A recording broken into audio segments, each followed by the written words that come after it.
It's time for a new chassis.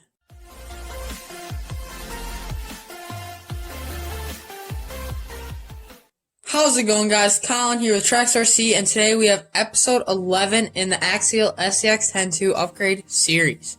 Today's upgrade is a huge upgrade, and that is the Vanquish VS4-10 Chassis Kit.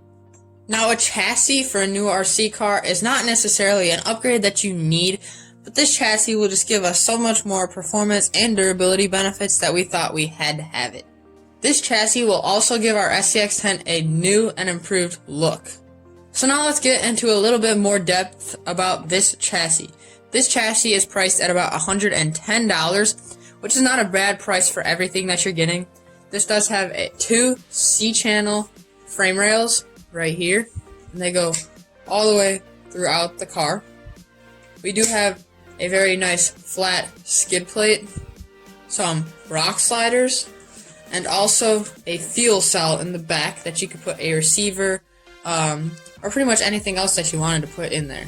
This chassis also does have new shock towers, as well as an aluminum drag link mount right there. And the battery position on this chassis is actually lower than the stock position, which will help with performance. One last feature that we do have is the servo winch mount right here. It also does have a standard servo mount right here. So you will have to build this chassis up. It took us about a half hour. It's really not that bad, and we already built it up, obviously. And it's a straight drop-in into the car, so all we have to do is take everything off the old chassis and put it back onto this chassis. It does come with a new drag link and steering link because they are a couple of millimeters in difference in length. But other than that, it's just a straight drop-in onto the new car. So right now we're going to go ahead and take everything off our old chassis, and we're going to show us installing it back onto the new chassis. So now we have everything taken off of the old chassis right here, and we can see that we have the plain Axial SCX10 II chassis. And just comparing the two chassis, this chassis seems so much more rigid than the stock Axial chassis. This thing is super flexible. And this Vanquish chassis, we can not even bend that chassis. It really takes a lot of muscle to bend it. So we're going to put everything onto the new chassis, and we're going to show you guys how to do that. So we already did go ahead and install the servo onto this chassis.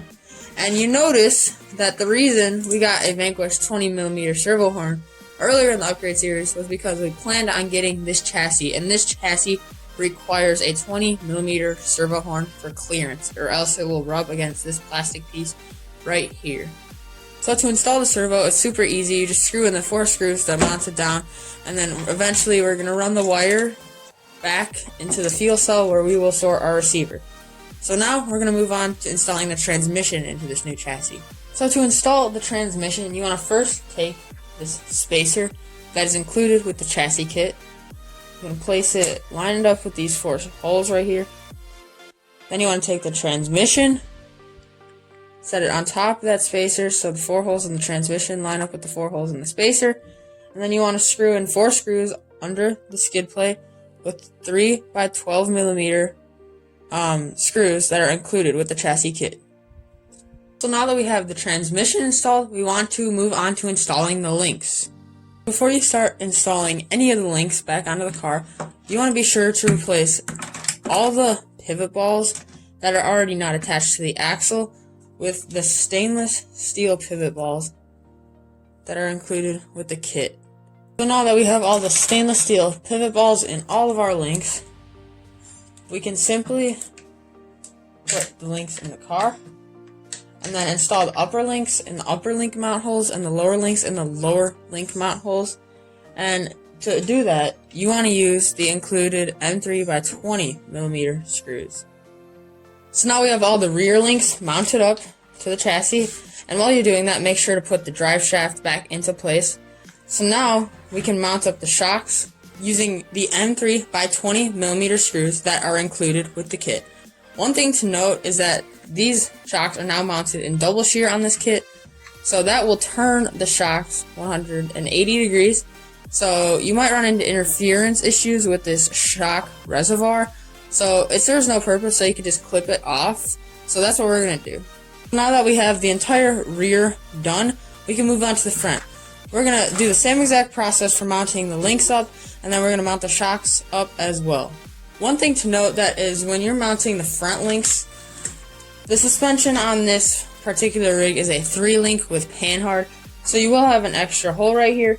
So what you could do is you could take the extra stainless steel pivot ball and just insert the 3x20mm screw through that as a spot holder for that extra link.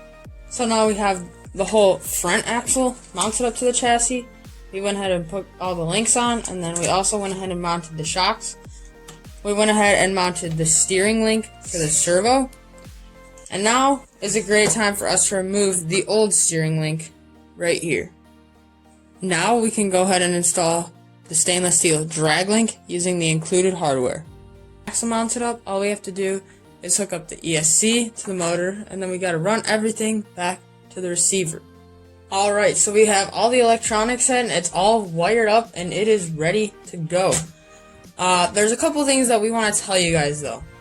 So one thing that we have to change on this is the differential cover, this piece right here.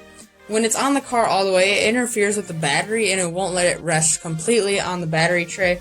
So we're just going to have to cut this off later, just this little top piece right here. We're not going to do it in this video because we just feel like doing this some other time. The next thing that we want to tell you guys is that the reason why we did not put bumpers on this front or rear is because we plan on getting new bumpers sometime soon. One other thing that you guys may have noticed that we have not put body posts in this yet, and that is because we are scrapping that Bronco body that we had on this thing. We're going with a completely different look, and we hope to have that new body soon, and we don't know which body posts we're going to use, so we're just going to not put any body posts on for now. And the last thing is we did not put tires on this RC because we're also going to be getting new tires soon. So why put them on? Because we're not going to be driving this thing until we get all those upgrades. So this is the Vanquish VS4-10 Chassis Kit. This is definitely a great upgrade, a highly recommended upgrade from us because this will add so much more durability and it just gives your car a completely different look. We hope that you guys enjoyed this video. If you did, like, share, and don't forget to subscribe. See you next time on Trax RC.